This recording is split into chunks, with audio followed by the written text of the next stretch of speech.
Mais qu'est-ce qu'il y a? Attends, il faut que tu m'expliques, là. Hein. C'est vrai, peut-être que c'est moi, j'ai peut-être une case de vide, peut-être, je sais pas, peut-être marrant, mais marrant comme un clown, tu t'amuses, c'est ça? Je te fais rigoler. Bonjour et bienvenue dans ce nouveau numéro de Va te faire suivre qui a pour sujet la sociopathie. Dans cette vidéo, je vais aborder ce qu'est la sociopathie, ce qu'elle n'est pas, comment bien faire la différence entre psychopathe, sociopathe et pervers narcissique, car ce sont bel et bien trois entités différentes. On prendra un cas clinique grâce à Tommy DeVito, impressionnant sociopathe du grand classique de Martin Scorsese, Les Affranchis. Enfin, nous verrons ce qui me semble être la seule méthode fiable et valable à mettre en place lorsque l'on est face à un sociopathe pour ne pas subir les conséquences de ses flambées pulsionnelles. Malheureusement, pour bien comprendre toutes les subtilités du sociopathe, il faut avoir quelques notions de base que je développe dans ma vidéo sur la perversion et le psychopathe. Si tu ne les as pas vues, peut-être que tu n'es pas encore abonné, donc n'oublie pas que tu es libre de t'abonner et d'activer la cloche dès à présent pour ne rater aucun contenu et devenir incollable en psycho. Comme pour le psychopathe, il n'y a pas de consensus véritable autour de la sociopathie. Donc en dehors du fait que cela fasse partie du trouble de la personnalité antisociale, selon la classification internationale des maladies, j'ai à nouveau synthétisé les travaux de différents auteurs sur la question de la personnalité du psychopathe, et voici ce que l'on retrouve fréquemment dans les travaux. Le sociopathe ne va pas se soucier de l'autre et du groupe externe. Ses faits et gestes sont centrés sur sa propre jouissance et peu importe les conséquences. Il ne montrera donc aucun sens des responsabilités et encore moins de culpabilité.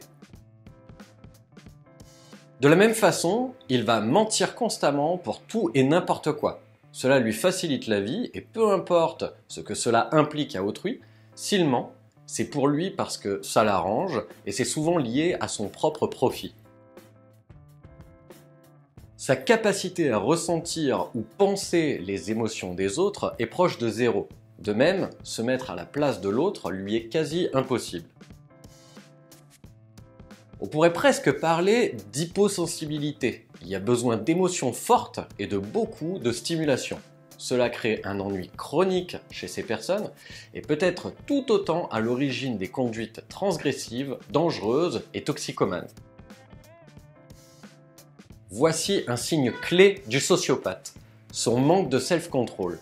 On constate des comportements problèmes très tôt car l'adolescence est une période où son impulsivité va souvent lui attirer beaucoup d'ennuis. Il n'a aucune angoisse de castration, se faire prendre, devoir subir les conséquences de ses actes, rien de tout ça n'existe vraiment pour le sociopathe.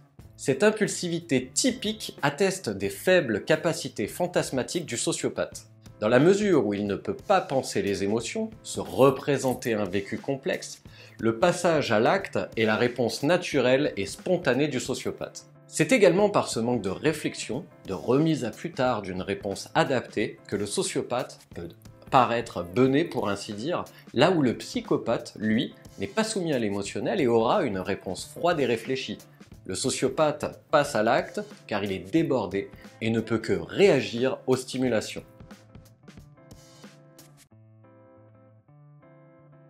Beaucoup d'auteurs avancent le fait que l'on devient sociopathe, c'est avant tout l'environnement du sujet qui va l'amener vers la sociopathie, alors que des facteurs innés, voire génétiques, sont davantage mis en avant sur le fonctionnement des psychopathes.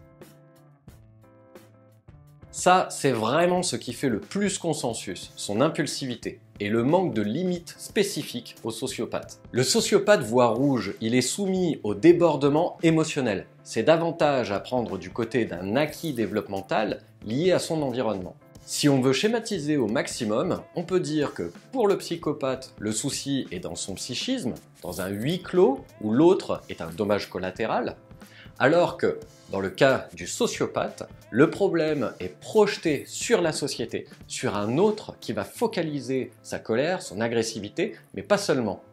C'est l'autre le persécuteur, et c'est pas lui. Il y a également un risque de confusion avec le pervers narcissique si son honneur ou image de soi est égratigné. Il faut être très fin sur l'observation, mais on se rend compte que le pervers narcissique est bien plus adapté socialement voire brillant en société, et que le sociopathe est davantage régi par un désir de jouissance pleine que d'un besoin de restaurer une blessure narcissique. Enfin, ce n'est pas non plus un borderline, car le rapport à la loi est relativement bien maintenu chez le borderline. Comme on le verra dans une prochaine vidéo, le borderline a aussi des excès émotionnels, voire des passages à l'acte qui sont très différents du sociopathe, surtout en ce qui concerne les motivations de celle-ci. Voyons cela avec le cas clinique de Tommy DeVito. Tommy DeVito est un cas très intéressant, mais nous ne pouvons pas dans son cas savoir dans quel milieu il a grandi. Cette information nous manque pour être véritablement précis. Bonjour Tom. Salut Henri, ça va? Vous allez travailler ensemble.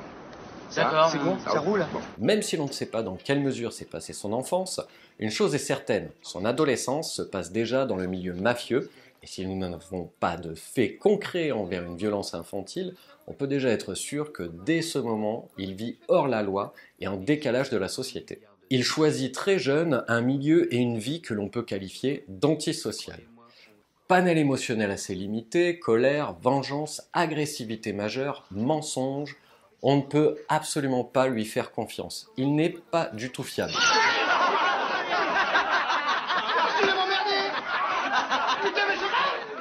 Bon, tu vas la chercher ta boîte à cirage, oui ou merde? Putain d'enfoiré de connard, espèce d'enflure de merde! Ouais, viens par là.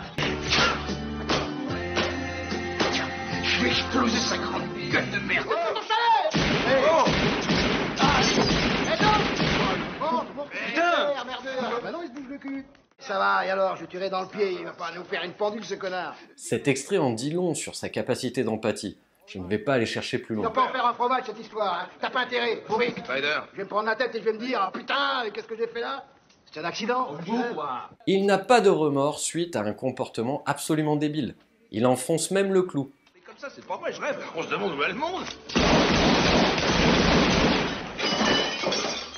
Voilà, t'as vu où il va le monde? Ça te la coupe, hein? Jamais un psychopathe ne pourrait faire un truc pareil. Jimmy se rapproche beaucoup d'un psychopathe, et voilà ce qu'il lui dit. C'est bon là, c'est Putain, pas? mais t'es complètement... Mais c'est pas vrai, t'es complètement barge. Putain, t'es con, quoi. Tommy, je te faisais marcher, c'est pas possible, tu perds les pédales, t'es complètement malade. Il faut voir aussi comme le sociopathe est pris dans son propre débordement pulsionnel.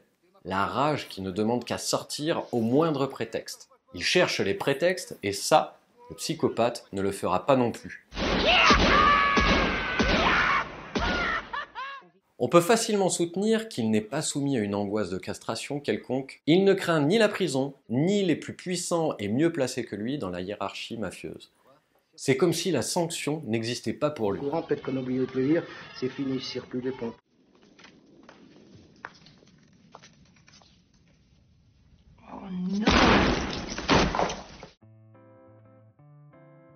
Quand on n'est pas solidement armé et que l'on n'a pas un proche que l'on aime et avec qui l'on doit vivre qui est sociopathe, la meilleure self-défense se fait en 4 étapes.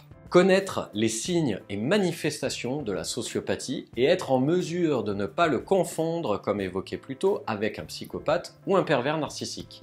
Repérer un individu qui manifeste clairement et durablement ce type de manifestation, pour ne pas dire ou faire quoi que ce soit qui puisse attirer ses foudres sur toi, et donc, dans la mesure du possible, garder ses distances. Ce dernier conseil peut être très bénéfique pour des adolescents influençables et avec une personnalité fragile. La liberté et la confiance en soi dont semble jouir le sociopathe peut le faire entraîner n'importe qui dans ses actes.